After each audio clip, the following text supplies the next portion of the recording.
ঢাকায় সিনেমার তারকা রাজের সঙ্গে পরিমণির বিচ্ছেদ হয়েছে প্রায় 2 বছর। বিচ্ছেদের পর থেকে পূর্ণ পরিমণির কাছেই বড় হচ্ছে। বিচ্ছেদের পর থেকে তাদের দুজনের মুখ দেখাদেখিও বন্ধ ছিল। এতদিনে সন্তানকেও দেখার সুযোগ হয়নি রাজের। এই সময় রাজ চুপচাপ থাকলেও অনেকবারই ব্যক্তিজীবন নিয়ে কথা বলেছেন পরিমণি। ছেলের প্রতি দায়িত্ব পালন না করার অভিযোগ তুলে বেশ কয়েকবার দেশ বিদেশের গণমাধ্যমে রাজের সমালোচনা করেছেন। কিন্তু হঠাৎ করে তাদের দুজনকে ঘিরে দৃশ্যপট যেন পাল্টাচ্ছে, এমন খবরই পাওয়া যাচ্ছে। ঘনিষ্ঠ সূত্র থেকে জানা গেছে, মাসখানেক হলো রাজ নাকি বাসায় যাতায়াত করছেন। এর মধ্যে কয়েকটি অনুষ্ঠানেও দুজনকে একসঙ্গে দেখা হয়েছে। সন্তানকে দেখার জন্য এরই মধ্যে বেশ কয়েকবার পরিমণির বাসায় গেছেন রাজ। রাজের বাসায় যাওয়ার বিষয়টি স্বীকার করেছেন পরিমণি। তিনি বলেন, অন্য একটি বিষয়ের জন্য সে বাসায় এসেছিল। বিচ্ছেদ হওয়ার পর আমার সঙ্গে দেখা হয়নি, আমি দেখা করতেও চাইনি।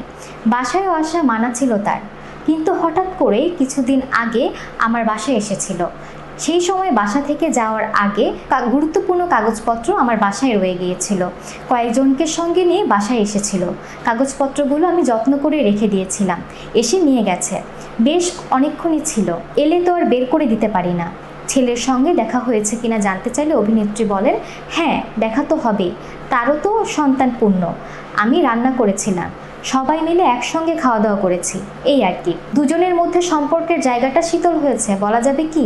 এমন প্রশ্নে পরিমণি বলেন, শীতলের কি আছে, আর শীতল তো হতেই পারত, কিন্তু সেটি মেনটেন করেনি রাজ।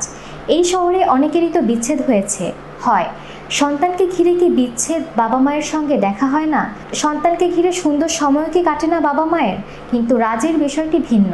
ও বাচ্চাকে সময় দেয়নি, সন্তানের ভরণ পোষণের দায়িত্ব নেয়নি।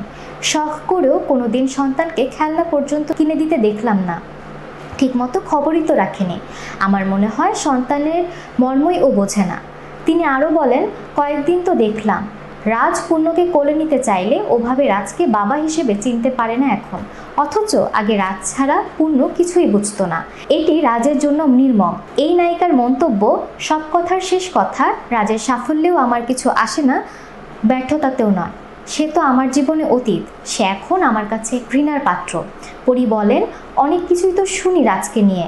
এমন কোনো কাজ যেন বাবা হিসেবে রাজ না করে যাতে বড় হয়ে সবার কাছে ছোট হয় সন্তান। কারণ সন্তানের বাবা হিসেবে রাজকে তো আর অস্বীকার করতে পারবো না।